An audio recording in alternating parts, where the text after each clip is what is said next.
अघोरनाथ अपने अघोरियों के साथ गायब हो चुका था। ड्रैकुला अनीता को सहारा देकर उठाने की कोशिश कर रहा था कि तभी वहां जनरल रूट की आवाज गूंज उठी। काउंट ड्रैकुला, मैं जानता हूं तुम इस कंपाउंड के अंदर हो। तुम्हारे पास दो रास्ते हैं, या तो चुपचाप सरेंडर कर दो या फिर मैं अंदर आकर तुम्हें अपना प्रिजनर बना लूंगा। लूसीफर का वफादार जनरल रूट अपनी एलीट यूनिट के साथ वहां पहुंच चुका था।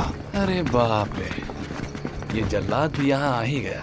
ड्रैकुला एक बार फिर युद्ध के लिए तैयार था, मगर इस बार वो अकेला नहीं था। General Root? ये आवाज तो जनरल रूट की है ना? हाँ महाराज, ये वही है। आने दो उसको, आज उसका इंसाफ हम यहीं करेंगे। सभी लड़ने के लिए कमर कस चुके थे, तभी ड्रैकुला ने सबको रोक दिया। कोई किसी से नहीं लड़ेगा। अनीता घायल है और मैं उसे किसी लड़ाई के बीच में नहीं डालूंगा। वैन हेल्सिंग, तुम अपने साथियों के साथ अनीता को सेफ एरिया पर ले जाओ, जल्दी। ड्रैकुला के मुंह से अपना नाम सुनकर फ्रांसिस हैरान रह गया। How do you know? क्या यही कि तुम एक वैन हेल्सिंग हो? Your eyes, तुम्हारी आंखें बिल्कुल अब्राहम की तरह है। अब टाइम वेस्ट मत करो, तुम सब अनीता को लेकर जाओ। ड्रैकुला की इस बात का सबसे पहले विरोध अनीता ने ही किया। नहीं व्लाद, मैं कहीं नहीं जाऊंगी। बात को समझो अनीता, तुम इंजर्ड हो और इस कंडीशन में नहीं हो कि किसी से लड़ पाओ। But... मैं कोई डिस्कशन नहीं कर रहा हूँ। जस्ट डू व्हाट आई से नाउ। ड्रैकुला भाई जी सही बोल रहे हैं। वैसे भी उस जल्लाद के लिए ये अकेला काफी है। पर ओमकार, बात मानिए महाराज, वैसे भी अगर रूट को पता चल गया कि इस नकाब के नीचे आप हो तो भारी गड़बड़ हो जाएगी। पहले देवी जी को सुरक्षित अपने महल तक ले चलते हैं। देखिए ना, इनका कितना खून बह गया है, इनको इलाज की जरूरत होगी। ओमकार की बात में सबको लॉजिक दिखाई दे रहा था। महाराज ईश्वरी प्रसाद और फ्रांसिस तुरंत तैयार हो गए। ठीक है, तो चलो मेरे साथ।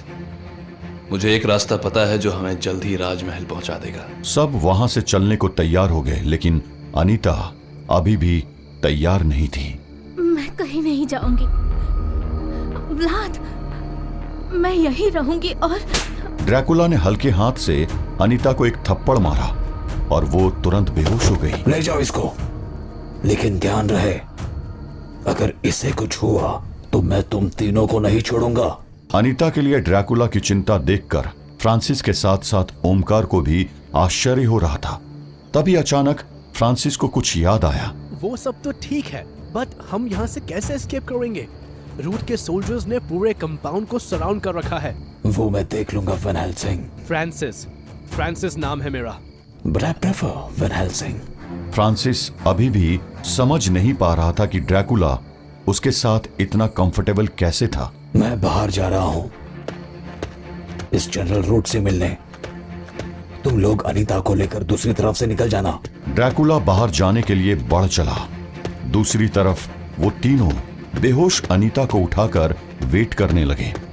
ड्रैकुला वाकई में नहीं जानता था कि जनरल रूट कौन था, लेकिन वो उसके और उसके एलीट यूनिट का आर्मर से आती वाइब्रेशन को पहचान रहा था। सिल्वर? राइट है, गुड ऑब्जर्वेशन काउंट। हाँ, ये सिल्वर ही है, तुम्हारी वीकनेस। अब तुम सोच रहे होगे कि मुझे ये सब कैसे पता? वेल, बिकॉज मुझे ये सब उसने बताया है जिसने तुम्हें बनाया है। रूट की बात समझते ड्रैकुला को देर नहीं लगी। उसके चेहरे पर नफरत और गुस्सा साफ नजर आ रहा था और उसके गले से सिर्फ एक शब्द निकला, Lucifer. Yes count, Lucifer, my master. और आज तुम्हें पकड़कर मैं अपने मास्टर को वो ऑफरिंग दूंगा जिसके लिए वो मुझे इमॉर्टल कर देंगे। यूनिट आगे बढ़ो और पकड़ लो इस मॉन्स्टर को। रूट का ग्रीन सिग्नल मिलते ही सोल्जर्स आगे बढ़े। उनके आर्मर से आती सिल्वर की चमक देखकर ड्रैकुला पीछे हट गया। रूट के सोल्जर्स ड्रैकुला के चारों तरफ एक सर्कल बना रहे थे। उधर ओमकार, फ्रांसिस और महाराज ईश्वरी प्रसाद अनीता को लेकर निकल चुके थे कि तभी अचानक ओमकार रुक गया। क्या हुआ ओमकार, तुम रुक क्यों गए? एक बात तो दिमाग से उतर गई महाराज, कौन सी बात ओमकार? रूट अगर ड्रैकुला को पकड़ने आया है तो पूरी तैयारी से आया होगा। हम में से किसी एक को वापस जाना चाहिए ताकि वो देख सके कि ड्रैकुला किसी मुसीबत में तो नहीं है। वो ड्रैकुला है ओमकार। रूट जैसा इंसान उसका क्या बिगाड़ लेगा? यही तो हम गलती कर रहे हैं पादरी। हम तब से ये जानने की कोशिश कर रहे थे कि रूट आखिर चाहता क्या है। उस चक्कर में हमने ये तो सोचा ही नहीं कि रूट आखिर ड्रैकुला को पकड़ने के लिए क्या तैयारी कर रहा है। वो जल्लाद इतना बेवकूफ तो नहीं होगा कि बिना तैयारी के यहाँ आएगा। एक काम करो पादरी, तुम महाराज के साथ इन देवी को लेकर महल जाओ। मैं वापस जाकर देखता हूँ कि आखिर रूट क्या खेल खेल रहा है। पर सोचने का समय नहीं है पादरी, जल्द मिलेंगे। ओमकार का अंदेशा गलत नहीं था, क्योंकि रूट वाकई पूरी तैयारी के साथ आया था। उसकी एलीट यूनिट ने ड्रैकुला को घेर लिया था। ड्रैकुला घूम घूम कर चारों तरफ देख रहा था। सिल्वर की चमक उसकी आंखों में चुभ रही थी। उधर उन सैनिकों ने अपनी अपनी रिवॉल्वर्स और राइफल्स निकाल ली थी। हार मान लो काउंट, इन सारी गन्स में सिल्वर कोटेड बुलेट्स हैं। ताकि तुम उड़कर यहाँ से निकलने की कोशिश भी करो तो मेरे सोल्जर्स तुम्हें शूट कर दें। सिल्वर, हाँ मैं जानता हूं ये मेरी कमजोरी है, पर तुम लोग समझते क्या हो? तुम्हारी तलवारों और बंदूकों से मुझे डर लगेगा? ड्रैकुला ने अपने हाथ उठा दिए और एक बार फिर उसने अपनी सेना को बुला लिया। हजारों चमगादड़ आसमान में छा गए और जैसे ही ड्रैकुला ने अपना हाथ नीचे किया, वो सब दुश्मन पर टूट पड़े। फायर! ड्रैकुला का वो मूव इतना सडन था कि वो सोल्जर्स थोड़ा कंफ्यूज हो गए। वो उन चमगादड़ों को अपने हाथों से ढकेलने की और भगाने की कोशिश करने लगे और वो चमगादड़ बार बार सोल्जर्स के आर्मर्स पर अटैक कर रहे थे। अफरा तफरी में किसी से भी फायर नहीं हो पा रहा था। Damn it! Fire करो you duffers!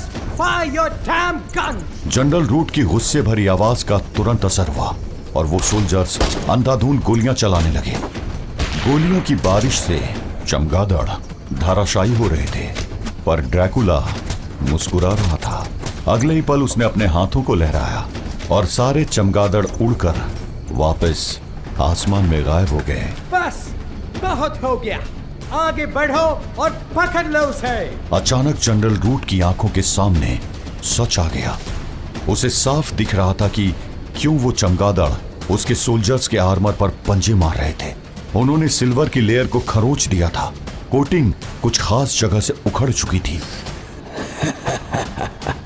तुम्हें क्या लगता है कि तुम पहले हो जिसने अटैक ट्राई की है? Silver coated armour. उनके आर्मर्स के छोटे हिस्सों में, स्पेशली गले और छाती के आसपास, सिल्वर लेयर अब उतर चुकी थी। अब तुम सब देखोगे कि ड्रैकुला क्या कर सकता है। ड्रैकुला अपने शक्तिशाली हाथों से सैनिकों पर वार कर रहा था। वो उनके आर्मर के एक्सपोज्ड हिस्सों को निशाना बना रहा था, पर हर वार के साथ ड्रैकुला के हाथ धीरे धीरे कमजोर पड़ रहे थे। क्या हुआ काउंट? वीकनेस लग रही है ना? तुम्हें क्या लगा कि मैं इतनी कमजोर ट्रिक लगाऊंगा? ये आर्मर सिर्फ बाहर से सिल्वर कोटेड नहीं है, ये अंदर से डबल कोटेड है। सिल्वर के साथ साथ मैंने इस पर गार्लिक स्प्रे भी यूज किया है और रोज वाटर की हेल्प से गार्लिक की स्मेल को मास्क कर रखा है। तुम इस आर्मर को तोड़ नहीं पाओगे, पर मेरे पास तुम्हारे लिए एक और सरप्राइज है। Fire the cannon! ड्रैकुला ने देखा कि रूट का आदेश मिलते ही 2 कार्ड्स पर रखी हुई कैनन को अनकवर कर दिया गया और अगले ही पल उन कैनन से 2 भारी भरकम सिल्वर कोटेड स्पीयर्स फायर हुए। दोनों स्पीयर्स के पीछे सिल्वर कोटेड चेन भी थी। वो दोनों स्पीयर्स हवा को चीरते हुए ड्रैकुला की ओर बढ़े और उसके शरीर के आर पार निकल गए। ड्रैकुला बुरी तरह कमजोर पड़ चुका था। उसके शरीर में स्पीयर्स के साथ जुड़ी सिल्वर कोटेड चेन्स घुसी हुई थी और वो लाख कोशिश करने के बाद भी आजाद नहीं हो पा रहा था। He is trapped! अब इसको खींचकर इसके लिए बनाया स्पेशल खेमे से डाल दो। बट ध्यान रहे, इसके पास मत जाना। Really, man? And put him in a special prison now.